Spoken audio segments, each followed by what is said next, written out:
Hey guys, what's up? It's Patio FM again. And today I'm going to be hitting the gym here shortly, but I wanted to just briefly jump on here and talk to you guys a little bit about Instagram and leveraging Instagram as a funnel for your clients or yourself if you are a solo creator. Instagram typically serves as the final stop and final landing page for subscribers from other sources such as dating apps or TikTok as to where they can make kind of that final decision as to whether or not they want to take the next leap and ultimately become a fan on OnlyFans. So the setup and overall look of your Instagram is extremely important and directly relates to the conversion rate of people who come from your other traffic sources. So if you set up your Instagram correctly, you're going to be helping yourself save time and ultimately make more money because you're going to get more conversions and get more people in OnlyFans, which is of course the end goal here. So this video, it's not necessarily going to be about talking of how to generate traffic specifically from Instagram, but it's going to be more about just setting up an Instagram for your clients from scratch so that it's set up for success. Or if you're like an OnlyFans solo creator, and setting it up for scratch for yourself, of course. Also, before we get into the weeds of this video, if you are like a new agency owner and you're looking for a bit more insight on running an agency in any form or fashion, or if you are a solo creator and you've had some challenges growing your OnlyFans on your own and running everything completely on your own and would potentially be interested in partnering with us, shoot me a message to either my Instagram or my Telegram, which is of course at the top of this video as well as in the description. But other than that, let's go ahead and get into it. So when you first look at someone's Instagram account, there are, in my opinion, three things that everyone immediately looks at and makes a note of. The first one being, of course, the content type and the content amount, which should typically be a healthy mix of Instagram Reels and pictures. The second thing is the follower ratio and follower count. And then the third thing is the Instagram stories. I would say the execution of these three things on an Instagram account is absolutely essential on a day in and day out basis. However, there are some challenges that you face, especially with a client who you're starting their Instagram from scratch, from ground zero, essentially.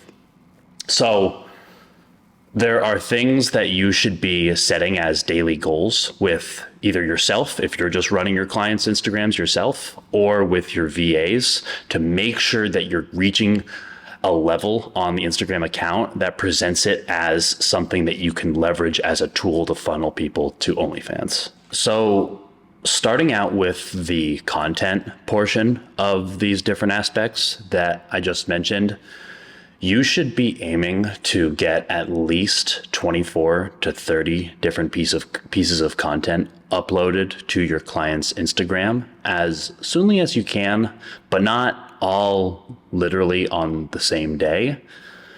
These should be, like I said before, a healthy mix of reels and pictures. And if you can spread them out throughout several days or even several weeks, that's the most ideal, because if a potential fan or a potential sub goes to the page and sees that all of the photos were posted on the exact same day and then nothing was posted for the next 2 weeks, they're going to get spam or bot vibes from the page, and it's probably going to deter them from subscribing to the OnlyFans. Now, the other thing to make a note of when it comes to the content on the page, it should be niche specific. So if your client has a specific niche, all of the content should revolve around that, because then you're appeasing the crowd that you are trying to funnel fans to.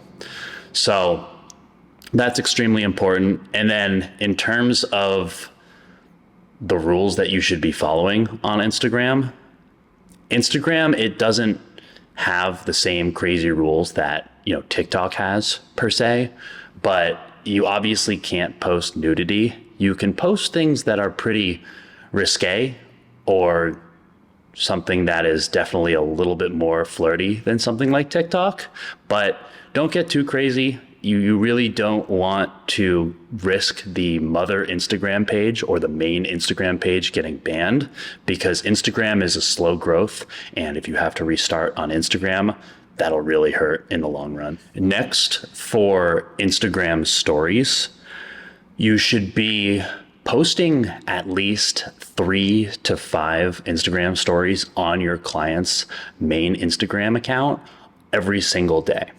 And the reason behind this, there's actually a couple different reasons, but number one, it makes the account look real and not dead, which should be the goal for everything in this industry. But secondly, what's going to happen is that a lot of people are going to become followers on Instagram, but not immediately subscribe to OnlyFans. And so the purpose of these Instagram stories should be getting content in front of these people on a consistent basis with a consistent call to action to subscribe to OnlyFans, as that's where the model only answers their DMs or where her best content is or whatever that CTA is. In the traditional consumer market, it typically takes up to 7 hours of content being pushed in front of potential buyers before they make the decision to commit and spend more time or spend money on those specific things that are getting promoted. Now, in the adult content industry, that amount of time is a lot less, but the concept is still applicable. Instagram stories are the simplest way to consistently get content in front of your target audience. And the more time you spend getting this content in front of them, the more likely they're going to become a paying sub on your client's OnlyFans. Now, one thing that you can do to stay organized with regard to posting stories on your clients' pages without asking them to constantly make new Instagram story content every single day, which can get extremely exhausting, is that you can set up a folder in Dropbox or Google Drive and then have 31 subfolders within that folder, one for each day of the month, and then organize all of the story content that you want to use equally throughout those different folders. And so what you can do is then you can then assign this to a VA of yours and then cycle through those different days of stories and then restart once you get to the beginning of the month again. This will allow you to stay organized enough so that you're not posting the same story that was posted 2 days ago, 2 days later. And with social media today, you shouldn't worry about people complaining about stories being reposted. There's so much content out there that 90 to 95% of them will likely forget. So having it organized like this is only going to save yourself time and headache in the long run with regard to executing with Instagram stories. Next, you need to come up with a plan and a strategy as to how you're going to get followers on the Instagram account that you create for your clients. Because you need to have some sort of following so that when real followers come to the account, they don't question anything, right? You need to have that social proof. So purchasing followers might sound like a good idea at first, but the issue is that once you start to get a legitimate following, you'll likely need to go back and manually remove all of those bots and fake followers from the account. Because the way that the Instagram algorithm works is that when you make a post, like a reel or a picture, it gets pushed to your following first, and then the amount that it gets pushed to non-followers is directly related to how much those pictures get engaged with from your existing following. So if the majority of your followers are just bots who are not going to engage with the content, that content is never going to be pushed to non-followers, and the account will essentially be completely fucked. Not to mention, buying followers can actually completely shadow ban or even ban your account. Not always, but the possibility is 100% there. Instagram likely isn't your primary funnel for traffic to OnlyFans though. So if you play your cards right, you can potentially get away with buying followers for that page, but you should be sticking to a very specific process. What we've seen and what we've done is that we would make those posts on the page so that the number of posts is shown at the top of the Instagram. So like 24 to 30 posts, like I've already mentioned. And then buy an excessive amount of Instagram followers for that page. And then making that page private and then putting the clickable link for the funnel for people to go to OnlyFans from that page, because the clickable link will actually still be shown if the account is private. So you'll want to have that clickable link on the Instagram page. And then as you funnel people to Instagram and you use other traffic methods to get people to go to IG, they'll start to request to follow the model. Don't accept any of them yet. Let this build up. Get thousands of requests. And the nice thing about this strategy is that they can still potentially convert to OnlyFans, even though the main purpose of you doing this is to try to build an Instagram following. So you're kind of getting the best of both worlds here. And then once you have a couple thousand requests to follow from these other methods, then what you can do is you can have a VA go in and remove all of the bot followers that you had on the page. Probably takes a day, depending on how many bot followers you buy, and then accepting all the real followers. And then by this time, you'll have a real following, and it'll actually boost the algorithm a ton with regard to any post that you do moving forward, since they would all technically be new followers. But yeah, after you do all that, what you'll want to do is set the account to public and have a bunch of content ready to be posted and stories with call to actions ready to go to help hopefully convert some of those followers to OnlyFans if they haven't converted already.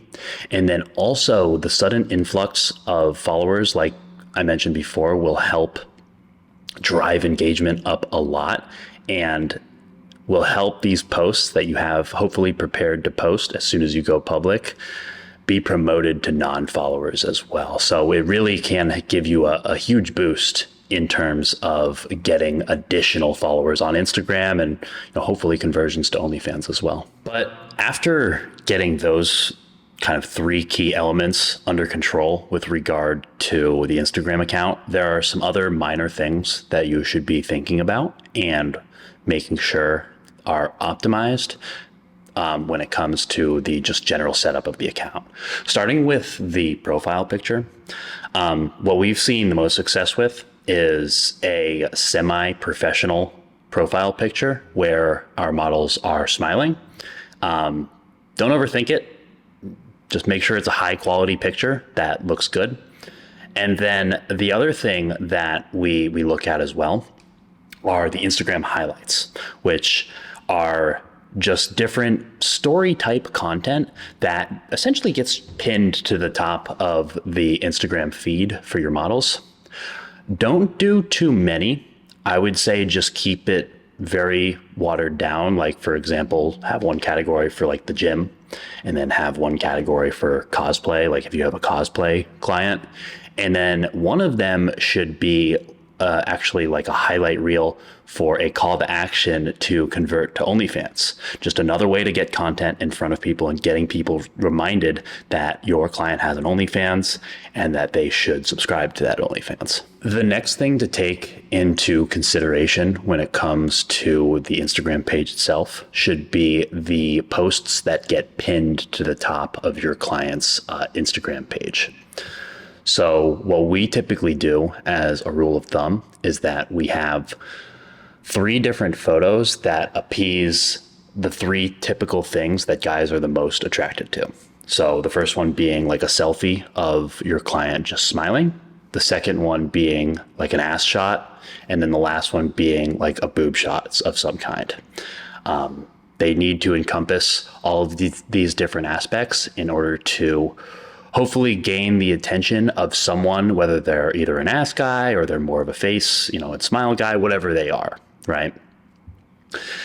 Also, with regard to the Instagram page, you should be looking at the bio as a way to hopefully call people to action to subscribe to OnlyFans.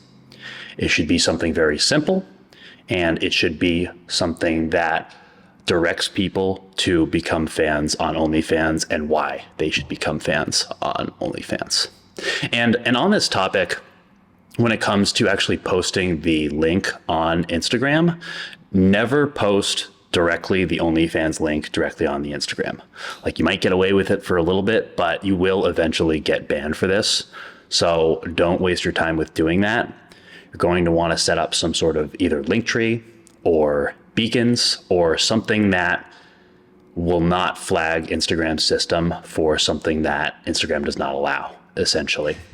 And I guess the last kind of tip with regard to this is that if you are small and starting out, don't have a bunch of other social medias on that link tree. Only have the OnlyFans.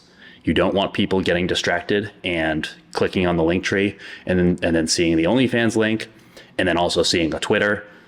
They'll probably just click to the Twitter and waste more time there, and eventually you'll lose their interest somehow. So it's best if you just keep it very simple and only give them one option on that link tree. So next, I'm going to actually pull up an account that I want to show as an example that does a lot of the things that I've been talking about in this video. This girl's not one of our clients. It's just a girl that I found who I think does an extremely good job of setting her Instagram up for success. So pull my phone right here, and you can start by looking at the top here. So you can see that her profile picture is perfect in the sense of that it's not overly professional, but is extremely high quality. And the typical guy seeing a profile picture like that would most likely want to click on the account and see more. Next, I love the bio as well. The bio is fantastic in terms of how it's extremely simplistic and has a call to action for people to click her clickable link, which is right here. You can see that she has a customized link, which most likely has like a way to track location data for people who click on that link. So she can take that information and use that to her advantage as well. Now, the other thing that I really love about this account is her highlights here. Her highlights, you can see that she doesn't have too many, so it doesn't overwhelm someone who's coming to her page. And then most importantly, you can see right here that she has a more page, which is an additional call to action for people who come to her page to click on, and boom, it's put in front of her that she has an OnlyFans there as well. So she's doing it in multiple spots on her page. Then looking down a little bit further, you can see that she has these pin posts. These are really good quality photos. Looks like one of them is just a selfie. The other one is, you can kind of see that, she's showing her boobs over here. Not really an ass shot. Like I was saying before, you want to have those 3 different items, but still, I probably wouldn't change anything here. Maybe she's giving her friend a shout out over here. And then last but not least, her page, by scrolling down on it, you can see that she has a good variety of reels and regular posts as well, right? So generally speaking, this page is pretty much perfect from my perspective, and this is kind of what you would want out of your Instagram page. Lastly, there are a couple different logistical things that you should be keeping in mind when it comes to just the overall management of the account and the setup of these accounts as well. So The first thing, and I'm going to show you this real quick on my phone once again, but you should be getting in the habit of checking the account status on the account. And to do this, you just go to your settings and activity like I have here, and then literally just scroll all the way down and you'll see an account status page. You literally just click that and all of this should be green, right? So just like how it is on our page, this should all be green check marks across the board. Now, the other thing to keep in mind as it relates to these accounts is that a lot of questions come up as to whether or not this should be just a personal page or should this be a business account. I personally think that it's best to have it as a professional account. Sorry, not business, but professional account, because you can get statistics that way. And we haven't seen a ton of difference in terms of the amount of engagement you get from either one. Might be missing something. I mean, do some A/B testing yourself to see what works the best for you. Also, when it comes to setting up a professional account, there's two different types of professional accounts you can set up. There's business, and then there is a creator account. Once again, I haven't seen a ton of difference between the two. We typically just opt for creator. We keep everything in line with what Instagram probably wants to see, and it ends up working out for us. It's important to also understand that the way that Instagram works and promotes content is not necessarily based on the location of where the Instagram account is set up and ran from, but it's more based on the type of content that gets pushed and the type of content that gets engaged with. So let's say you are in a European country or something like that, but you're constantly engaging in a topic that relates to an American audience, like for example, the National Football League. Like if you're constantly engaging in the NFL and that type of stuff, then your content is likely going to be pushed to an American crowd, even though you're based in Europe. This is great for outsourcing purposes, so that if you're outsourcing something to someone in a different country, when you yourself are located in the US, you just want to focus on the content and what you're engaging with. The other thing is, don't ever run Instagram from your desktop. Running Instagram from the desktop is cancer, and Instagram is pretty much going to flag the account no matter what you do if you're running it from the desktop. No normal human being uses Instagram from the desktop primarily. So when you're setting up these accounts, they need to be ran from a mobile phone in some form or fashion, whether it's Android or if it's an iPhone. But yeah, guys, just to wrap things up before I get out to the gym here, Instagram is your funnel, right? There are better ways to drive traffic than posting excessively to Instagram. Instagram, your focus, instead of blasting content and posting as much as possible, should be more about making sure that it's 100% polished and make it so that your work on other areas doesn't go to waste. There are ways to generate traffic from Instagram, and I'll probably talk about those ways in future videos, but the main account should at least be really just that funnel that you're looking for. And then repurpose content from your other methods on Instagram so that you're not wasting your model's time making specifically content for Instagram, right? If you're too lazy for Instagram as well, like doing some of the things I said here, there are ways to actually funnel traffic from Snapchat instead. I'll probably talk about that in another video in the future, but that can be extremely effective through the use of certain bots and automation that we've done in the past. But other than that, I appreciate your guys' time. Like, share, and subscribe. I'm out, y'all.